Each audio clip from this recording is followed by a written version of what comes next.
surga hanya bisa dijelaskan oleh orang yang sudah mengalaminya. Assalamualaikum warahmatullahi wabarakatuh. Adakah yang mampu menjelaskan logika nalar alamat surga itu ada di mana? Bahkan surga itu bisa ditemukan di dunia ini. Surga ada di bawah telapak kaki ibu. Apa maknanya? Kalimat yang kita dengar begitu sering. Namun, mungkin hingga saat ini, belum ada yang berhasil mengungkap rahasia di balik kalimat filosofis ini secara mendalam. Kita hanya menerima maknanya sebagai sesuatu yang kita imani secara mentah, tanpa benar-benar memahami esensinya. Kalimat filosofis ini sesungguhnya memuat dua sudut pandang, dimensi. 1. Dimensi material. 2. Dimensi spiritual. Kalimat ini dapat memiliki makna dalam konteks material, dan juga dalam konteks spiritual. Namun, janganlah berupaya untuk menginterpretasikannya semata dengan akal budi tanpa pemahaman yang lebih mendalam karena itu akan sia-sia. Artinya, hanya mereka yang telah melintasi jembatan sirat yang lurus dan mencapai surga serta memberikan kesaksian dari pengalaman di alam ini, melalui jalan yang hanya mereka yang telah mencapainya yang tahu. Tasawuf bukan sekadar sebuah cerita atau ilmu tasawuf. Ilmu tasawuf juga bukan ilmu tasawuf. Tasawuf adalah dimensi pengalaman langsung. Hanya bisa dicapai melalui pengalaman empiris langsung.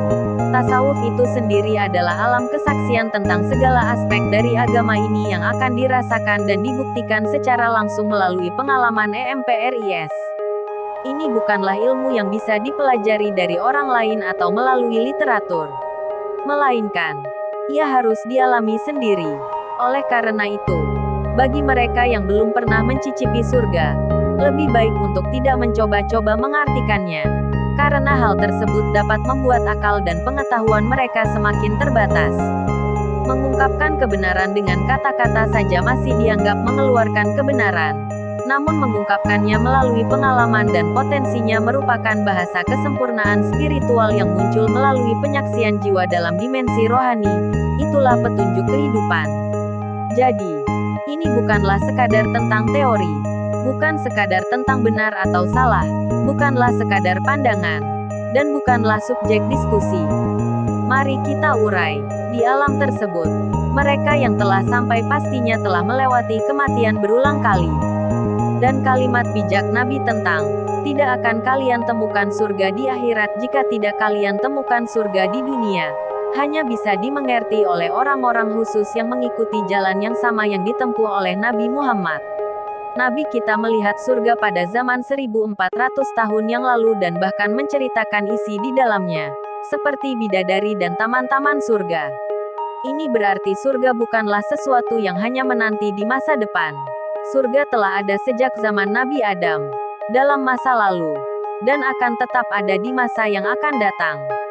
Bagi mereka yang berpikir surga dan neraka hanya akan datang nanti, mereka salah besar. Nabi menggambarkan ini sebagai hari kemudian, bukan sebagai esok atau lusa, melainkan sebagai hari-hari yang memiliki dimensi berbeda.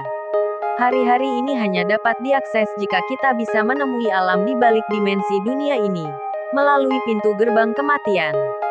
Semua alam, dari dunia, kubur, barzakh, neraka, hingga surga, semuanya sudah ada. Bagi yang tidak bisa mencapainya, mereka sebaiknya tidak berpura-pura mengerti atau membenarkannya, karena ini bukanlah subjek kajian akal semata. Jangan mencoba-coba untuk menjelaskan atau mengurai hal ini. Ini bukan tentang teori, tetapi tentang pengalaman rohani, kehadiran rohani, dan kesaksian rohani dalam dimensi rohani. Mereka yang hanya mengandalkan pengetahuan akal untuk mencoba membuka rahasia ini akan dengan cepat merasa bingung. Semua dimensi ini sebenarnya ada dalam satu ruang yang sama, baik itu dunia, kubur, neraka, atau surga, semuanya ada dalam tempat yang sama. Kami akan melanjutkannya. Surga, dalam pandangan jasmani, adalah seperti yang diceritakan dalam kisah Adam. Manusia yang diciptakan dalam kehidupan sebelumnya adalah surga. Sebagai tempat awal kejadianmu atau tempat awal kejadian manusia, ketika kita mencapai titik di bawah telapak kaki ibu, ini adalah sebuah kalimat filosofis. Saat jasmani manusia kembali ke tanah, di bawah telapak kaki ibu. Pada saat itu, semua harga diri kita lenyap, keegoisan kita hilang, kita bisa merasakan ketiadaan. Meskipun kita diinjak, diludahi, dikencingi, dihina, bahkan dibuang kotoran, kita tetap bermanfaat bagi semua makhluk, seperti filosofi tanah. Mengapa kalimat ini menyebut ibu? Karena kita semua dilahirkan dari rahim ibu. Kita akan memahaminya ketika kita dilahirkan kembali, berlawanan arah. Ketika awalnya kita dilahirkan ke dunia sebagai bayi jasmani oleh ibu, sebagai manusia berjasmani. Selanjutnya, kita akan dilahirkan kembali sebagai entitas rohani untuk kembali pulang ke alam rohani kita melalui guru rohani yang melahirkan entitas rohani kita. Dua kelahiran ini berlawanan arah. Jika ibu melahirkan kita ke dunia, maka guru rohani melahirkan kita di alam roh, untuk kembali ke hadirat Allah Ta'ala. Jadi, hanya mereka yang bisa bersaksi akan hal ini. Artinya, orang-orang yang telah menghidupkan rohani mereka dan yang dalam kehidupan ini telah bertemu dengan guru wali yang mursyida. Selanjutnya, roh kita akan menjalani perjalanan rohani yang luar biasa, melewati berbagai tahap kematian dalam dimensi yang berlapis-lapis. Seperti dunia fisik yang memiliki lapisan-lapisan, begitu juga akhirat. Lapisan pertama adalah ketika kita memasuki alam hening bening, di mana kita kembali ke awal penciptaan, pada pintu gerbang kelahiran manusia, saat kita berada di sana. Ini adalah alam kandungan, rahim ibu. Itu adalah gerbang surga yang pertama.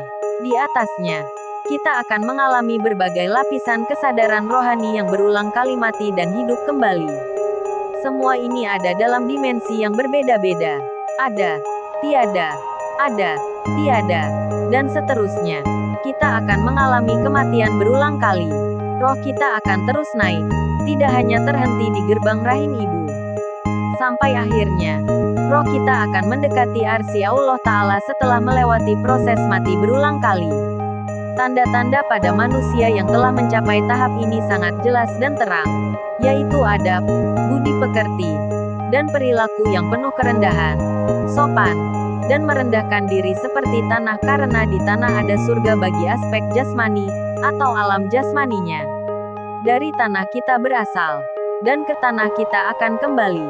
Tidak ada rasa permusuhan, kebencian, iri, atau sifat buruk lainnya. Semuanya akan baik. Sementara itu, roh mereka telah mendekati Allah Ta'ala sebagai manusia yang berbuat baik yang senantiasa berada dalam ketaatan Allah di hatinya. Jasmani kembali ke asalnya, yaitu sifat tanah, dan rohani kembali ke asalnya, yaitu Allah Ta'ala yang maha rohani. Jadi, kalimat filosofis bahwa surga ada di telapak kaki ibu adalah simbolisme bagi praktisi tasawuf khusus yang telah melewati jembatan Sirotol Mustaqim, di mana aspek jasmani mereka akan kembali ke sifat dasar, tanah, ibu, asalnya, sedangkan ibu adalah simbol yang mewakili asal kejadian. Demikianlah, aspek rohani mereka akan kembali kepada Allah yang maha rohani, melalui proses kelahiran rohani yang berlawanan arah dengan kelahiran jasmani. Proses kelahiran rohani ini hanya berlaku bagi orang-orang yang di dunianya dilahirkan ruhan oleh guru ruhani waliyam mursyida. Jadi, bagi mereka yang di dunianya tidak pernah menemui guru waliyam mursyida, maka mustahil bertemu surga. Karena jalan kembali ke alam asal hanya ada di tangan mereka. Al-Kahfi ayat 17. Allah bahkan menyatakan bahwa jika kita tidak berada dalam bimbingannya, maka kita akan tersesat dan dibimbing oleh setan karena kita tidak dapat kembali ke alamat asal. Kita akan tersesat. Maka, bagi mereka yang tidak dapat kembali ke asal kejadiannya, mereka akan dihisap, diproses dengan proses yang sangat pedih, yang dijelaskan dalam ayat berikutnya, yaitu mereka akan dijadikan sebagai pelengkap dalam peristiwa manusia. Awalnya, manusia diturunkan derajatnya menjadi dimensi alam yang berada di bawah manusia. Seluruh alam, termasuk dunia, alam kubur, dan seluruh alam akhirat yang dijanjikan, sebenarnya berada pada satu tempat yang sama. Bahkan antara surga dan neraka pun berada pada tempat yang sama. Jangan bayangkan surga dan neraka sebagai dua kamar yang berbeda. Semuanya berada dalam ruang vakum yang sama, tetapi dimensinya yang berbeda. Oleh karena itu, mereka yang belum memiliki pengalaman melintasi dimensi tersebut akan mengalami proses kehidupan manusia biasa, yang melibatkan berbagai dimensi alam satu demi satu, sebagaimana dijelaskan dalam kitab suci. Itulah mengapa Al-Quran menjelaskan surga dari dua sudut pandang, yaitu melalui jalur umum dan melalui jembatan Siratal Mustaqim. Inilah sebabnya mengapa amalan-amalan kita sudah dicatat di Lauh Mahfuz, meskipun kita belum lahir atau belum mati, karena ada rahasia hisab yang terjadi pada diri kita di kehidupan sebelumnya. Di alam roh, tidak ada batasan ruang dan waktu, sehingga tidak mungkin ada ruang yang berbeda. Yang ada hanyalah dimensi. Alam ini berlapis-lapis antara kehidupan dan kematian, seperti yang dijelaskan oleh Nabi Muhammad dan kitab suci. Semua definisi itu hanya berlaku saat kita berada di dunia ini. Semua gambaran tersebut hanya berlaku di dunia ini. Di alam roh, yang kita bayangkan tanpa menggunakan jasad akan sangat berbeda. Dunia ini pun akan lenyap saat kita tidur. Semuanya akan hilang tanpa bekas saat kita kehilangan kesadaran akal. Namun, kesaksian roh akan dipertanggungjawabkan di hadapan Allah. Apakah roh itu akan menyembah dan beribadah atau akan sesat? Oleh karena itu, jika di dunia ini seseorang tidak bertemu dengan guru waliyam mursyida, maka mereka tidak akan tahu jalan pulang. Mereka tidak pernah merasakan kelahiran rohani mereka kembali. Kelahiran untuk kembali kepada hadirat Allah Ta'ala. Jika dulunya kita pernah dilahirkan ke dunia ini sebagai turun makom, dari surga ke dunia, dan jika kita belum mengalami kelahiran rohani di alam rohani, maka alamat kita tidak akan bisa pulang. Kelahiran rohani ini terjadi saat kita bergabung dalam tarekat, di mana nur iman dan nur kitab akan ditanamkan dalam diri kita. Inilah jalur konkret untuk menyembah dan beribadah, melalui jembatan Siratal Mustaqim. Jasmani akan kembali ke asalnya, sifat tanah, dan rohani akan kembali kepada Allah setelah melewati kelahiran kembali menuju alam kejadian awalnya. Kita semua bersaudara, para ilmuwan, ahli syariat, ahli tasawuf, ahli kejawen, ahli tarekat, ahli mistik, ahli ilmu hikmah, ahli tauhid, dan ahli spiritual. Kita semua mencari jalan pulang. Silakan pantau terus penjelasan di channel YouTube kami. Sangat ilmiah dan semuanya dapat dibuktikan. Jika Anda tertarik untuk membuktikannya, kami punya metodologinya. Silakan bantu kami untuk menyebarkan uraian taklim makrifat dengan cara like, bagikan dan komentar di video ini. Semoga bermanfaat. Hormat kami, taklim makrifat.